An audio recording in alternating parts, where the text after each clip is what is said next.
Om Sadashiva Samarambam Shankaracharya Madhyamam Asmadacharya Paryantam Vande Guru Paramparam Ishvaro Guratmeti Muti Veda Vibhagine Vyomabda Vyapta Dehaya Dakshinamurtaye Namaha Sarva Vedanta Sedanta Gocharam Tamagocharam Govindam Paramanandam Satiguru Pranatoshimaham Om Shanti Shanti Shanti Om Namaste.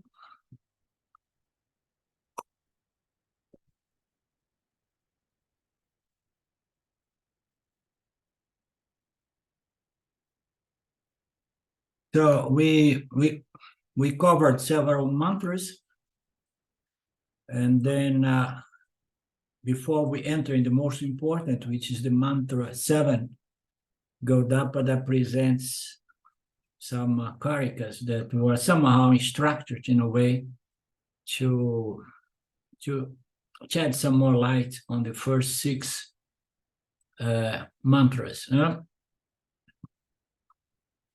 We have completed the 6 mantras of the Upanishads. We saw the three doubles of the 4 quarters. One is the Visva and Virat, and then the Taijasa and Hiranya Garbha, and then the Prajña and Ishvara. When consciousness is associated with these 3 states, the very same consciousness, Turiya, is giving 3 different names, and we have seen that, like we have different roles, a brother, a husband, a son, an uncle, so many different names given to the same person. So here we are giving the same different names to the same consciousness. And why it is important is because we need to understand that all there is consciousness. We attribute names to different apparent expressions of consciousness. This consciousness here is called Turiya, and appears with infinite numbers of configurations, being the Jiva Atma, the most important, because only the Jiva Atma, this intelligent configuration of a biological, organic, intelligent creature, only the Jiva Atma can grow, can develop maturity and spiritual development and emotional balance. So only the Jiva Atma has the potential to grow and get the knowledge of that which is the true nature of this apparent reality. The true nature is consciousness, is Turiya, and it's the essential nature of the entire universe and the essential nature of the creator and the creature. So in these 3 states, we have the opportunity to look into it. There are 3 entities, and they are just the same consciousness. So the importance of that is that it reinforces the fact that everything is consciousness, therefore I am consciousness, and I and only I, the Jiva Atma, have the potential to understand this statement. My chicken will never get it. And so my dog, now I have a dog, so I can share with you because Sue is not here. So I have adopted a dog.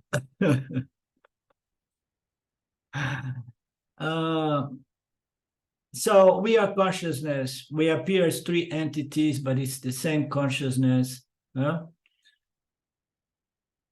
My relational state with the relational universe, they are just roles, so to speak.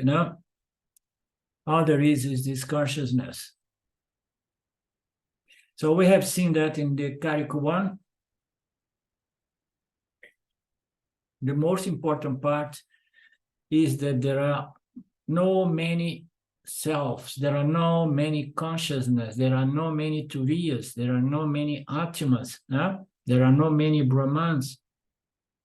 There is only one brahman, one turiya, one consciousness, one self, one atma, and we cannot exclude ourselves that which is the only reality. This is the point. We can never exclude ourselves, but somehow the ego has this old habit of standing, and terrified, because I am here and the world is there, and I don't know what I am. I believe I am the body, and I can understand the Upanishad, but I will never be able to include myself as a fact of these statements that all there is consciousness and I am this consciousness. No?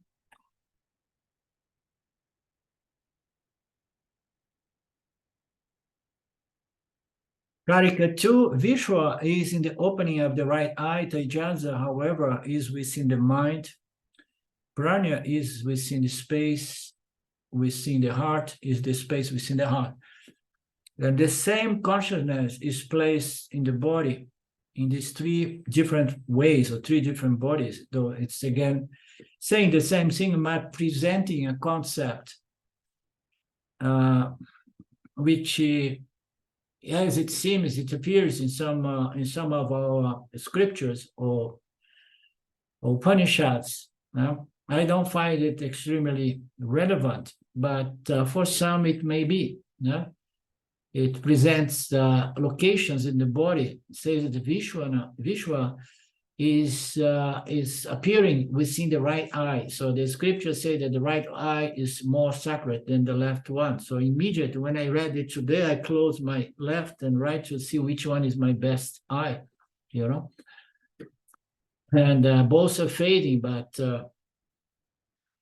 so we have the opening the right eye. So the right eye is our sense through which we see the world, and we are mostly deceived by the reality, the apparent reality of this world through the eyes, and then we touch, and then we say, okay, so I can see and I can touch, therefore it's real. So the eye, it said that the right eye is what brings us, which defines the Visva, the entity in the waking state. Okay, the Visva is available in the eye. So if you want to meditate on the Visva, which is okay meditation on the earlier stage, but if we're gonna have to meditate, we're gonna meditate on something subtler than the Visva, although the Visva can be experienced through the vision. I'm the one who sees, and I'm identified as the Visva.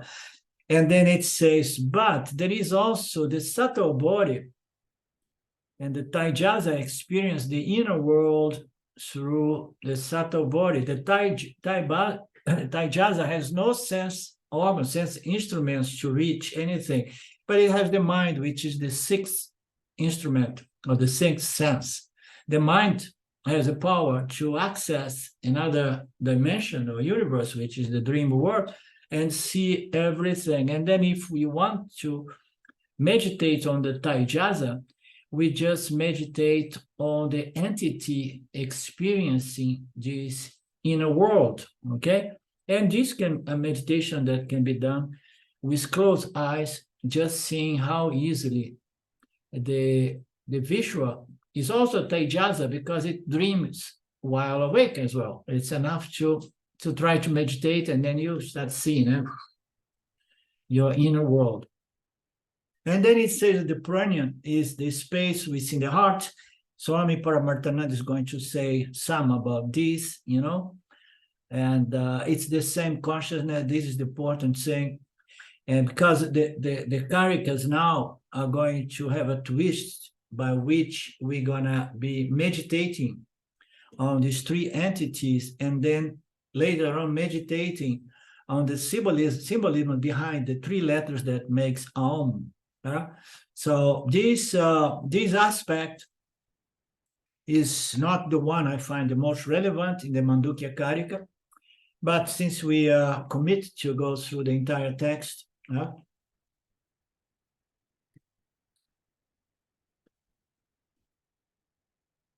I like the concept of meditation as reflection and contemplation on the word, on the declarations, or the Mahavakyas, or declarations of identity presented by the Upanishads. That I find the best way to meditate, because our goal is moksha, self-knowledge, moksha. We advanced students, so. But it can be very helpful to people to meditate on the Visva and the Taijasa in the way that is presented here. So Gaudapata introduced an incidental topic, even though it's not very much required for our stage of inquiry, let's say. In the scriptures, before we come to Atma Jnana, self-inquiry and self-knowledge, or Turiya, to use the expression of Mandukya, Turiya Jnana. So there is infinity numbers, a variety of sadhanas are prescribed to prepare the mind, to refine the mind, to purify the mind. So there is all kinds of sadhanas for that. Meditation techniques. So I'm so used to say we from Vedanta Brazil, we from Vedanta Sangha, we know that Karma Yoga is a very sophisticated way to refine and purify the mind. And then if the mind lacks some one-pointedness, and then we can do some good upasana. And the upasana suggests by the Upanishads or Vedanta is bring the mind and focus on a symbol of Ishvara, an aspect of Saguna or the nature of Nirguna Ishvara, and holds that, or hold the mind on those statements of identity present in the Upanishad. Those are the ultimate meditation. If you want to go to a meditation, which I find the most potent experiential meditation, is hold on the sense, thought, feeling, I am, I exist, okay? And then you're going to experience the Ananda Kosha, okay, of reflective consciousness, which has great power to purify, especially if here and there you remember those statements of identity of the Upanishads, so that you don't get confused with reflect consciousness, say, it's wonderful, it purifies my mind, it's sattva, but it's the final purpose is to establish my identity as original consciousness. So many sadhanas prescribed. Karma Yoga being a great one, Upasana Yoga or meditation coming now on the sixth chapter of the Gita, to help us to develop focus or one-pointedness.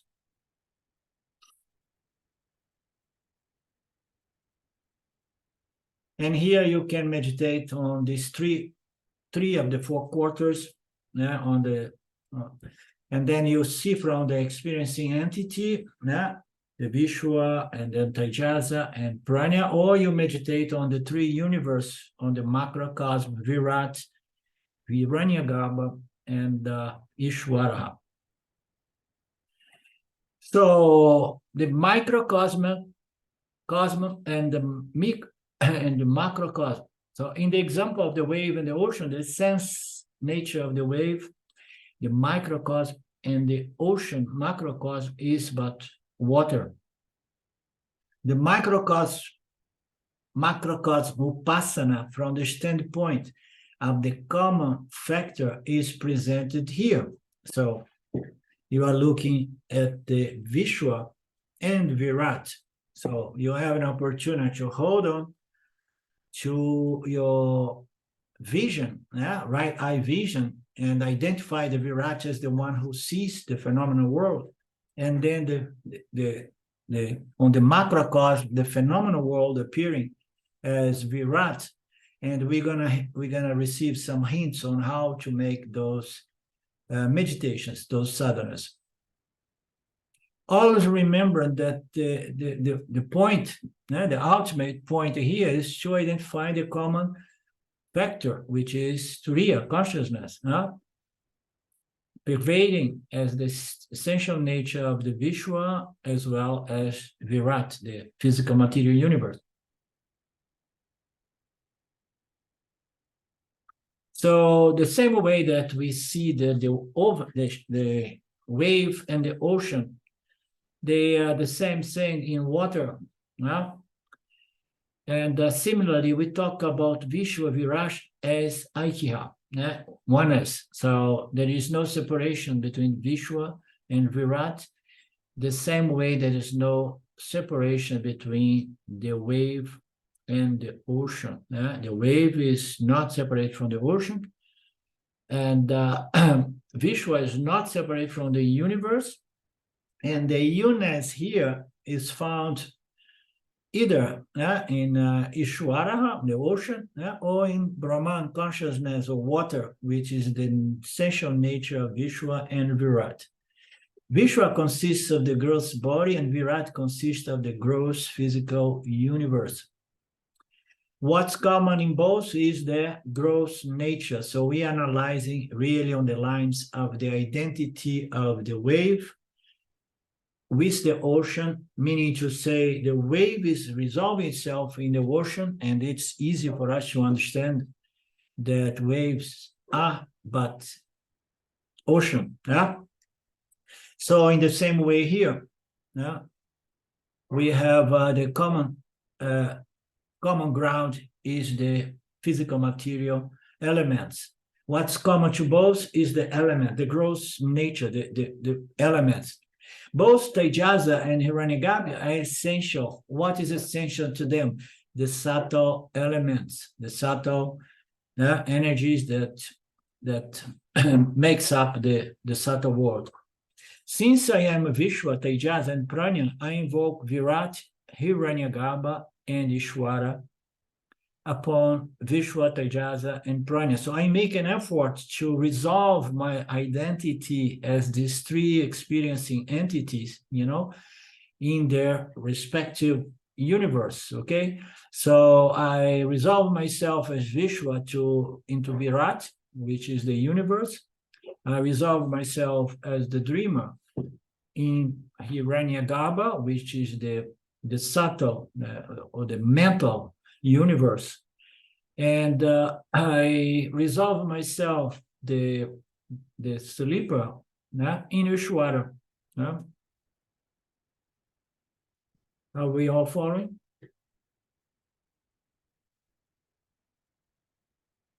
So it's one person only. Even though the entire person is the awaker, the Upanishad gives a particular location where we can identify and invoke this awaker so that we can resolve it into Virat. The eyes are considered the most prominent sense organ, as we know. Everybody, no, I can lose some sense organ, but not my vision. Everybody has a special concern about not losing one's vision. Because without the vision, we are very limited. According to the script, the right eye is considered more sacred. Visva is thus invoked in the right eye. This upasana is highlighted in the Brihadaranyaka Upanishad, chapter 4, section 2. It is a special upasana present there in which Visva is invoked. The mind, being the prominent part of the subtle body, is used to invoke Taijasa and Hiranyagarbha as well. So Brihadaranyaka Upanishad, that we see in our heart, there is an inside space into which all the sense powers are resolved when we are in deep sleep. So the Prajña being resolved into Ishwara. Prajña is invoked in this space. So the total ignorance, or we can say emptiness, or total space without any object, rather than empty space.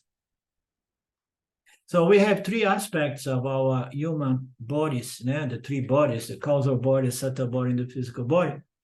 And these three quarters are invoked for meditations if one feels inclined and wants to experience with it. The third Karika, Visva, is indeed the constant experiencer of the gross objects. Taijasa is the experiencer of the subtle objects, and Prajña is the experiential of the space, or ananda, or the emptiness. How know the experience to be threefold? Okay, you know that the experiencing entity is threefold, but you know that the true nature of these three experiencing entities are one and the same.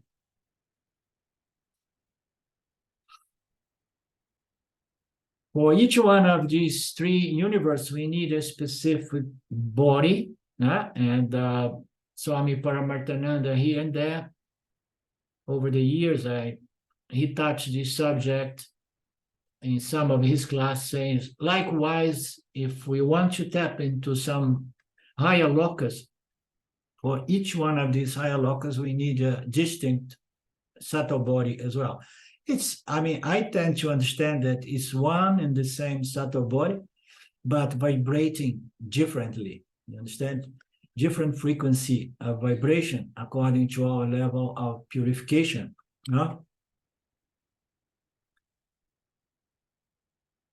So as we know, the dreamer cannot access the physical world. A waker cannot access the dream world as well. We need the proper body to experience these respective universe. The dreamer sees dream mountains that are thoughts which were in the unconscious mind in the form of vasana. So again, we are experiencing the mental, emotional content of our subtle body, which was recalled as vasanas in the causal body. And then the causal body, boom, flashes itself, this content, and then we experience that. The dreamer is the experiencer of the subtle thought world. The waker is and the dreamer have pleasurable and painful experience, but the sleeper has no painful experience. But the sleeper does not have pleasurable experience either, not in the sense that we consider pleasure to be. The sleeper experience peace, and peace is the highest form of satisfaction, or ananda. So the peace that passes all understanding, the peace of non-duality, of no contact.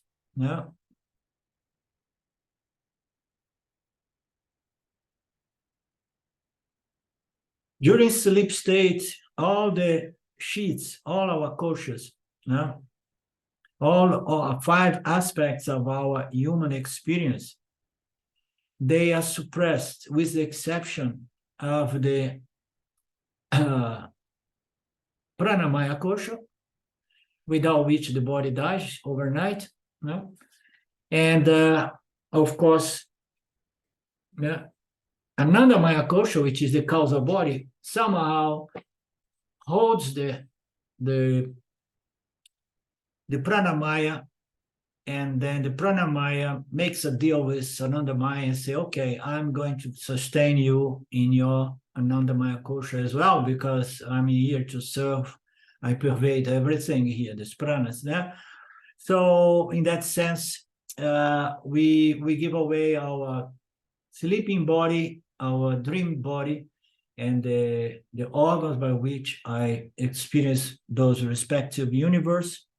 And I have only my pranamaya kosha and my anandamaya kosha when I go to become a dreamer. The vital kosha is operating to keep the body alive. The mental sheets is resolved with all its emotions as well. So the mental, with all sorts of emotions, is resolved into the causal body, okay, into the Ananda Maya. The intellectual seat as well is resolved. This is a good point. I was about to say that before. So the mental, emotional, and the aspects of the subtle body, which presents itself as the awaker and the dreamer, they are resolved in the causal body, and that goes the intellect as well, because as we know, when we dream, we unfortunately don't have our intellectual at our disposal to gain self-knowledge, to gain moksha. I say, oh my God, I was present. There's nothing to be afraid. And it's wonderful. Like people, they have near-death experience. They go and somehow something happens to them that some come back and say, oh my God, I did not want to come back because that was so beautiful. So likewise, if we would have some intellectual faculty available, we would just say, no. I mean, now I got it. I know my non-dual nature. I know my whole full and complete nature, because I was there in the deep sleep, in the deep sleep, and I got the knowledge.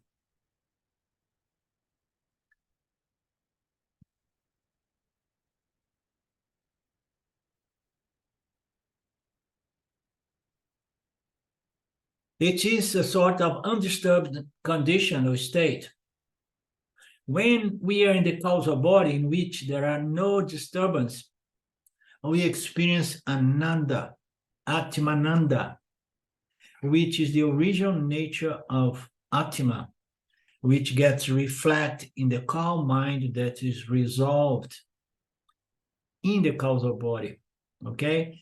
So, is there a reflection when the subtle body resolves itself into the causal body? So we say there is no reflection, but it seems that there is a certain reflection when we really look into that, because there is a sense of experience there that in recollection is we agree upon. No, there was an experience. Therefore, this prajna, I tend to say that the prajna jiva is so subconscious that it's almost unsubstantial as an experiencing entity, but yet it's some of that experience is registered. So it says here that when we are sleeping in the causal body, there are no disturbance. We experience Atmananda. So is it really Atmananda? The Atmananda, which the original consciousness gets reflect now. We don't experience Atmananda because Atmananda is not. We experience the Koshananda, meaning to say the Ananda Maya Kosha. Ananda Kosha, Ananda Maya. Maya is there, meaning to say that is Mitya. We experience a Mitya Kosha, which is Ananda Maya from the deep sleep state. No disturbance, we love it.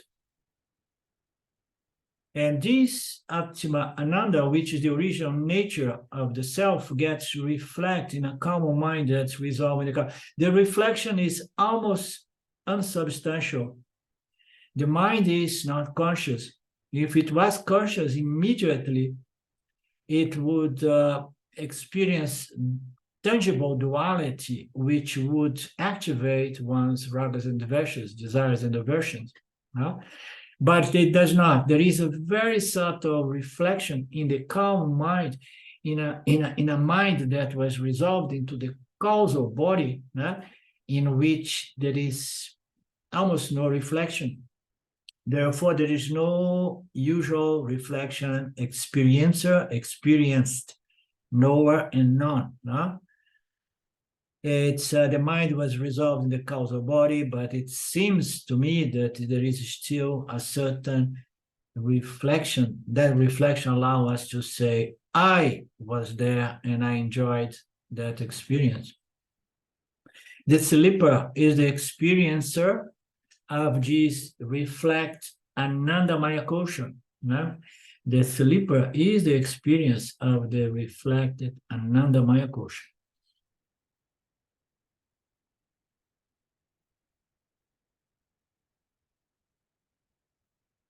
Okay.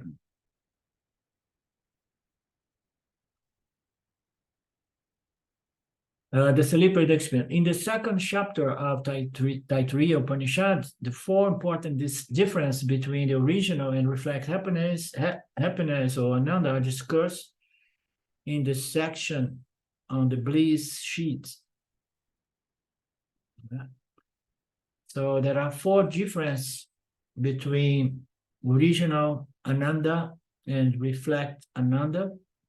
This is further discussed. We have seen some of these in the previous class. So the experience are threefold. So Karika 4, the gross object satisfies Visva, whereas the subtle object satisfies Taijasa. The ananda satisfies Prajña.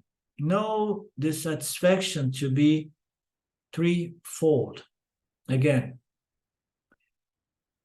here the Gaudapadas present the same, the three entities, but changing the world using entertainment rather than experience.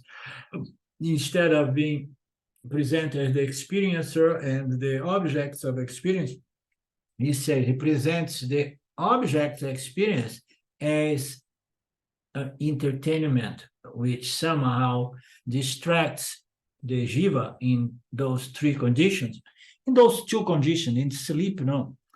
So in the dream and the awake, so these are going to be entertainment, and as we know, we can easily get caught up and distract with entertainment, isn't it? Because entertainment, let's go to Netflix.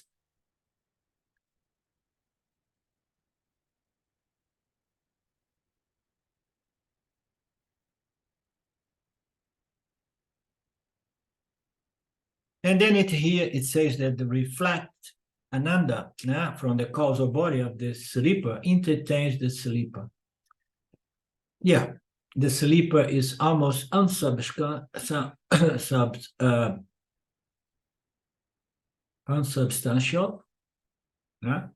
It's subconscious, but there is a very, very, very subtle entity there. There is the I, the sleeper, that somehow enjoys that unconsciously or subconsciously. Karika 5, one who is said to be the experiencer and that which is said to be the experienced in these three states, in these three universes, he who knows both of them is in that indeed not affect while experiencing them. So we have three universes being experienced by three different entities. The one who is said to be the experiencer of these three worlds, and he knows both of them is indeed not affect. So let me read it again so that I don't comment. One is said to be the experiencer, and that which is said to be the experience in the three states, he knows both of them is indeed not affect while experiencing them. So this is a profound statement that somehow is not much related to the original mantras. He's bringing some elements of the Upanishads, which are statements in regards to one's identity.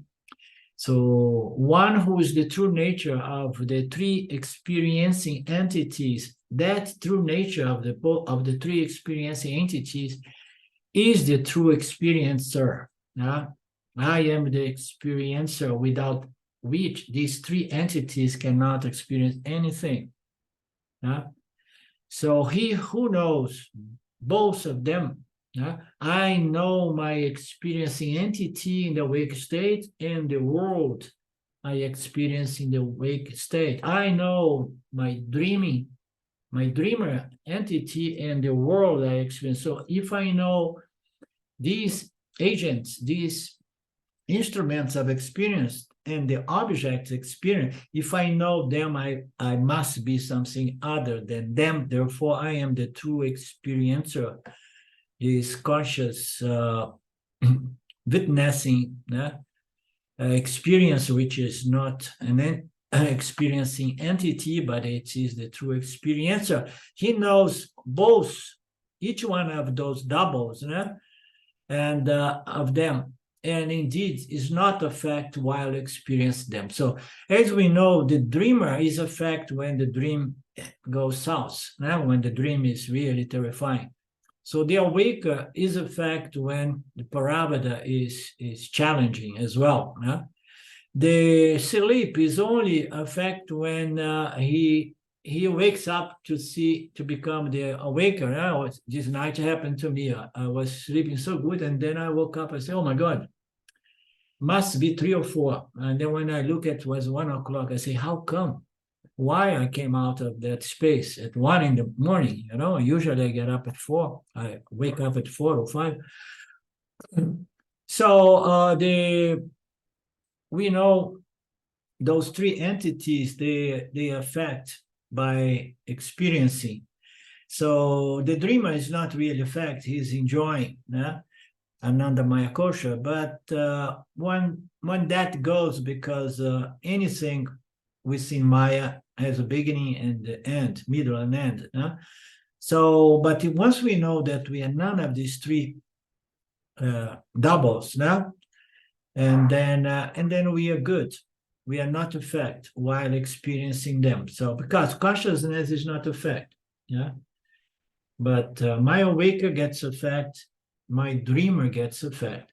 So what I make out of this statement, because I know that what I am is not an experiencing entity, and I care for my experiencing entity, and then again and again I have to present this point, which is not very clearly presented in many of our texts, is that self-knowledge is for the experiencing entity. So once we claim through, doubtlessly, that we are consciousness, there is something that I often present as a bonus. A bonus is the palam of this understanding, which is you get less and less effect by the ups and downs of these 2 worlds, the awake universe, the physical material, and the dream world. So you get, it's just awake, because in the dreamer you are fooled very easily. It's only in the awaker, during the awake state, that we have the potential to hold this knowledge, to protect us from ups and downs, especially from the adversing experience, the challenging ones. But you need to know, you need to claim your true nature as consciousness. Consciousness is not a fact. The mind is a fact, but the mind becomes strong once the mind claims its original true nature. And then the mind, which is a reflection, it enjoys the bonus, which is derived from the my true nature as an effect, and then somehow it leaks to my apparent nature. My apparent nature, no problem, because ultimately I am consciousness and I am unaffected. So this knowledge grows into roots, especially in the causal body, in the unconscious mind. We need this knowledge to grow into the causal body. I often say to grow roots in the causal body, because we react to the experience of day-to-day experience most of the time mechanically. I mean, most of our response intuitively, or it comes from the causal body. So that's why this knowledge has to develop as good vasanas, because and then we can respond from that base of self-knowledge, because most of our response are automatic, it's like subconscious. So why I'm saying that? The following verse, he gives some additional information which are not in the mantras. Oh yeah, I was talking about the bonus. You know yourself to be not affect as consciousness, and then as a result, your affect jiva becomes less and less affect, because it jumps, it shifts your mind. I say my true nature is not affect, therefore, okay, let what affects the Jiva Atma, in its apparent nature to affect the mind. And then by doing that, the mind mysteriously, but it's not so mysterious. This is the most intriguing aspect of self-knowledge, the palam, and the result, the fruits, and I try to express it again and again. And sometimes I lack proper words to explain how something that is a fact feels not a fact, although its true nature is not subject to, it's not an experienced entity, but somehow the knowledge of my limitless nature, which is not affected by anything, it somehow benefits my inferior nature in such a way that I enjoy the fruits of this knowledge. So if a person knows these three pairs, the person must be something other than these three pairs. Therefore, I am Turiya. I am the substratum of these three pairs. In the Gita, Krishna refers to this in the chapter 5, verse 15. The Atma takes neither the papan nor the punyan of anyone. Discrimination is veiled by ignorance, hence the beings are deluded. This is a beautiful verse. We just crossed it a month or two ago in my Brazilian class. So there is no punya papa, there is no really experience for the atma, for the self. Okay, so the punya papa it goes to the jivatma, to the jiva, to the experiencing entity, to the Visva. So there is no punya papa to the atma. But how about the Visva who has established its identity as the atma? Is the punya papa for him? That is a very nice philosophical discussion, because if you take the jivatma not to be jivatma but to be paramatma, then there is no punya papa for that jivatma. Otherwise, without this established knowledge through discrimination, the jiva remains veiled by this cosmic ignorance and is deluded. The jnani is never affected because he understands that whatever is experienced is mithya, and that he is satya, original, limitless consciousness. Mithya can never affect my nature in satya, exactly like nothing can affect the nature of space. Cannot be burned, cannot be cut, cannot be wet, cannot be fired. The space is untouched. The space is such a beautiful analogy for our nature as consciousness. The only thing is space is not self-conscious. If it was self-conscious, and then the space would be the Ishwara. Absolutely not affected by anything, and conscious that he's not affected, he would be leaking some beautiful satsangs to us. The foundational principle of Mandukya Upanishad is that I, the observer, am Satya, and the observed universe is Mithya. This one fundamental principle must be assimilated so that we can move on through this entire Mandukya. Okay, so here we say that the experiencer, the knower, is Satya. The knower is going to validate Mithya. Mithya is the observed world, and I am Satya. The observer is Satya, and the observed cannot prove its existence. The observed is not self-contained. It does not have existence. I lend existence to the universe, subtle and causal, subtle and physical universe. So without the observer, and the observer here is not the mind, the observer is the nature of the mind, which is consciousness. Without the observer, the consciousness, Mithya is non-existent. This is the unique principle of this Mandukya Upanishad. In all other Upanishads, the principle is different, as we have seen before. In all other Upanishads, Satya is the cause and Mithya is an effect. Here, somehow, we forget about this business of cause and effect, and we're going to understand how this is dissolved, because we are going to make peace with the idea that nothing was ever caused, therefore no effect has ever come into existence. The observer alone is the truth, reality, Satya, and it's called Turian over here in this.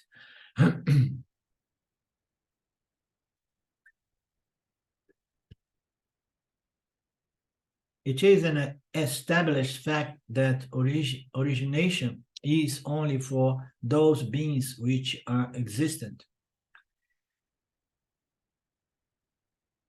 Prana creates everything. So prana, yeah. Pranamaya creates everything. Purusha creates consciousness, conscious beings, etc., etc. So this is, we'll have to see what Swami is going to help us to understand this Karika here. In this verse, Gaudapada mentions the top briefly, that will be further elaborate later on the third chapter of the Mandukya Karika. It is the topic of creation. No?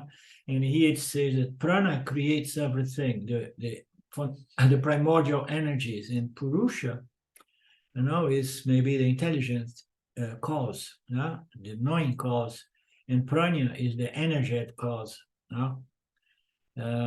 Let's see. In this verse, Gaudapada mentions a topic that will be addressed later on. Creation or cosmology is a big topic in philosophy and science. Gaudapada is hitting this topic from the sixth mantra. In that mantra,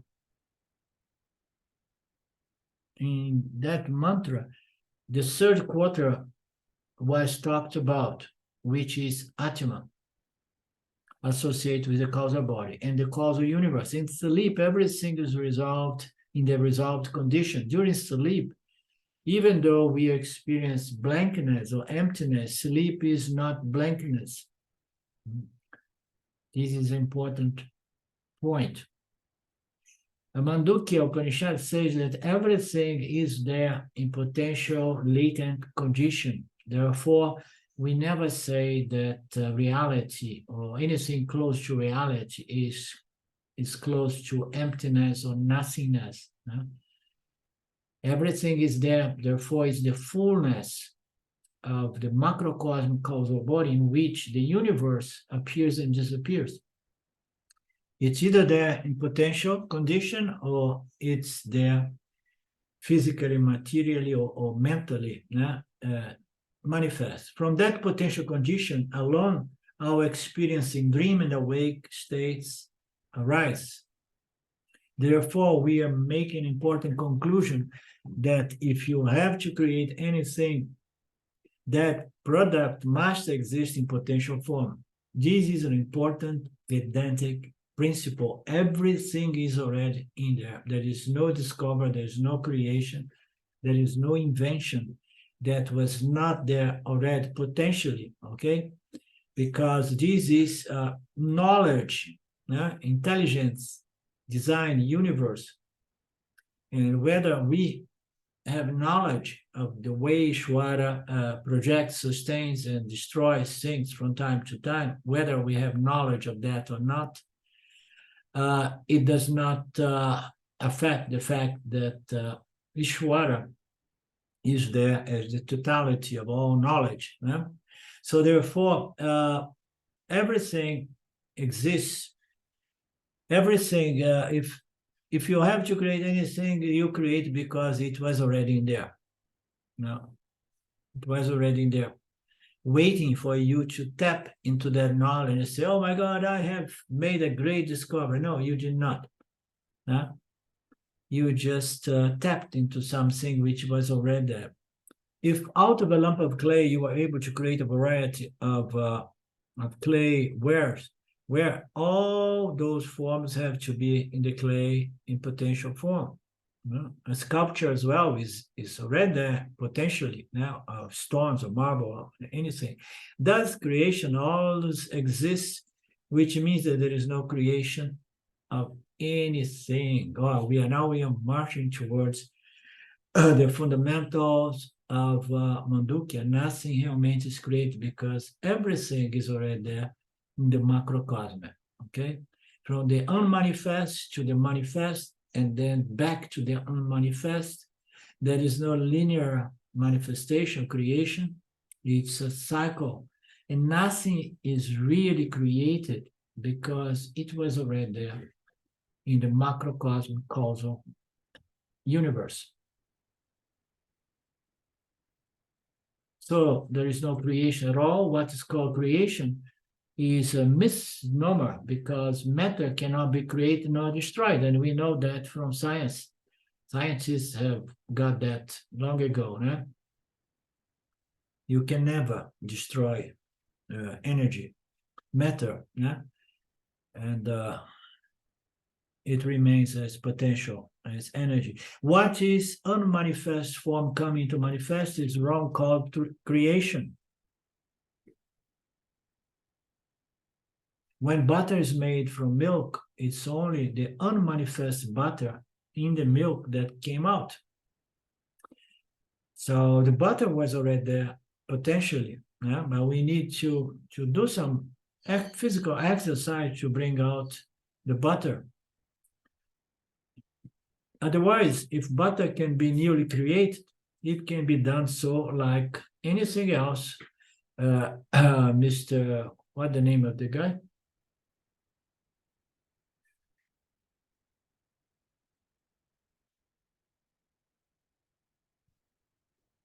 I forgot the name of this guy, the guy who's trying to create meat and everything in lab, synthetically. Bill Gates. Bill Gates. So no, I mean, if you want to create a real thing from scratch, even to create fake food, you know, the fake food is already there potentially. Yeah? So there is no creation at all.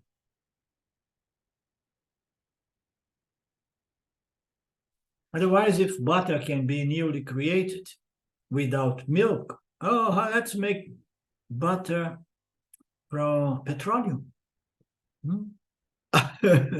We can make it look like and smell like, it's going to taste a little, yeah. But we can do anything with oil nowadays. Yeah. So if butter can be newly created without using milk, it can be done so from anything. Butter cannot be created from petroleum or from water, yeah? Because water does not contain butter in potential, and petroleum does not contain butter in potential. It may contain fake butter. This principle is called Satykariyavada effect, which pre-exists in the cause. So everything is already within that which seems to be the cause, okay? But since there is a potential, yeah, for anything to come from any cause, yeah, we get the impression that the universe was likewise created from another substance, okay? But then when Vedanta comes to explain the creation, it explains us that, you know, you can believe that the universe was created out of Maya. That is the notion, the teachings of evolution presented by Vedanta, then gradually, and then the basic energies, and then they go developing and breaking down and recombine. So you either present that, or you say that there is no creation, there is an appearance of creation, which is not real. No? And this appearance was potentially there in Maya. Maya is the greatest illusionist, It can make the impossible possible. It can create butter without milk. This is a very important Vedantic doctrine. It says that you never create anything new. You only convert unmanifest into manifest. In the third quarter, which is the deep sleep of the individual called Laya or Prajña, or the deep sleep state, the deep sleep of the individual called Laya, or the deep sleep state of the total cosmos called Pralaya. So there are two kinds of pralayas. The individual pralaya is called Laya, which is the state we experience in sleep.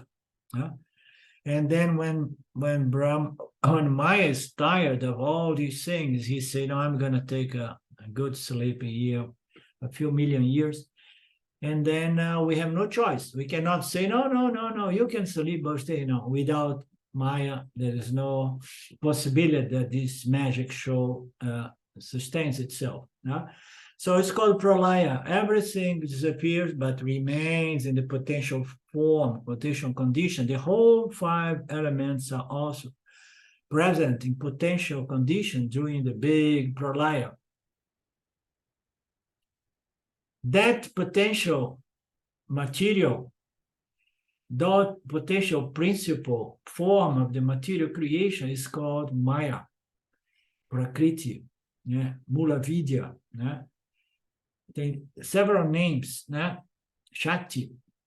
Maya will be used here is the most common. During Laya and Pralaya, the whole universe is in Maya.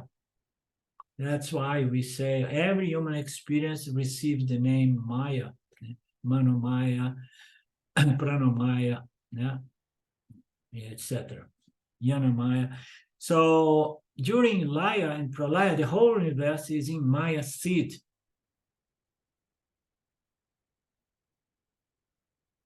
Which with consciousness called Turiya in this text, Brahman of the self, Atma. Atma plus Maya is equal to the third quarter. Now we say Atma, Turiya, plus Maya. Now this is a very interesting equation. Maya, consciousness minus Maya brings about what? Ishvara, isn't it? We know that the fundamental principle is consciousness.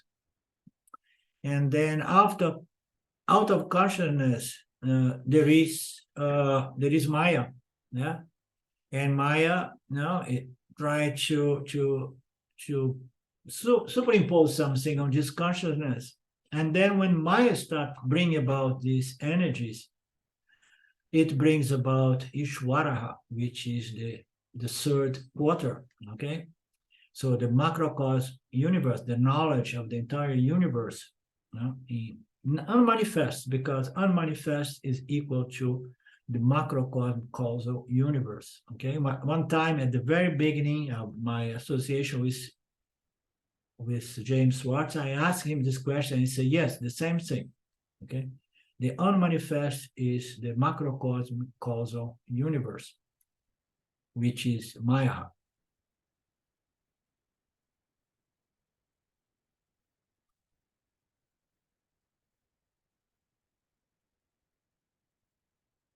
Prajña Ishvara, in which everything is in the seed form. Every state of sleep is followed by waking up. When you wake up in the current body, it's called waking up. I have never woke up in a different body, but sometimes I wake up in the body of the dreamer. That's what it's meant here.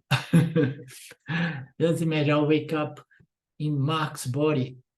And then let me have a peek here. Mark is sleeping, I don't want to wake him up. Let me take a look at his inner world.